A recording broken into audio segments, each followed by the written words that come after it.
মাইকটা বন্ধ করে দাও।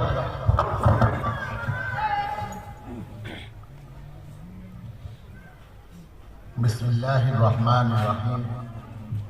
আলহামদুলিল্লাহি রাব্বিল আলামিন ওয়াসসালাতু ওয়াসসালামু আলা সাইয়্যিদিল আমবিয়াই ওয়াল মুরসালিন ওয়া আলা আলিহি ওয়া সাহবিহি আজমাইন, আম্মা বা'দ। আলহামদুলিল্লাহ, সমস্ত প্রশংসা সে মহান আল্লাহ পাকের প্রতি, যিনি গোটা বিশ্ব জাহানকে সৃষ্টি করেছেন, আমাকে আপনাকেও সৃষ্টি করেছেন এবং এই দুনিয়ায়, এই পৃথিবীতে চলার জন্য মহান আল্লাহ পাক যুগে যুগে যুগে যুগে মানুষের মাঝে নবী পাঠিয়েছেন, যাদের সংখ্যা 1,24,000, যার মধ্যে 313 জন হল রসুল। সর্বশেষ রসুল খাতামুল আম্বিয়া,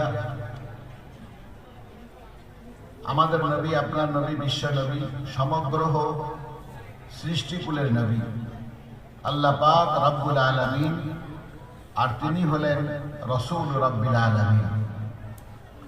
আল্লাহ পাক রব্বুল আলামিন সেই নবী যে মুখনিসৃত বাণী, তার যে কর্মকাজ, তার সম্মুখে যে সমস্ত কর্মকাণ্ডগুলি সংগঠিত হয়েছে সাহাবাদের পক্ষ থেকে, যার মধ্যে তিনি সমর্থন দিয়েছেন, এগুলিকে বলা হয় হাদিস।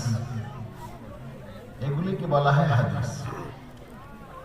নবী পাক সাল্লাল্লাহু আলাইহি ওয়াসাল্লামের মুখনিসৃত বাণী এবং নবী পাক সাল্লাল্লাহু আলাইহি ওয়াসাল্লামের কর্মকাজ এবং যেগুলির প্রতি তিনি সমর্থন দিয়েছেন, এগুলি হলো হাদিস।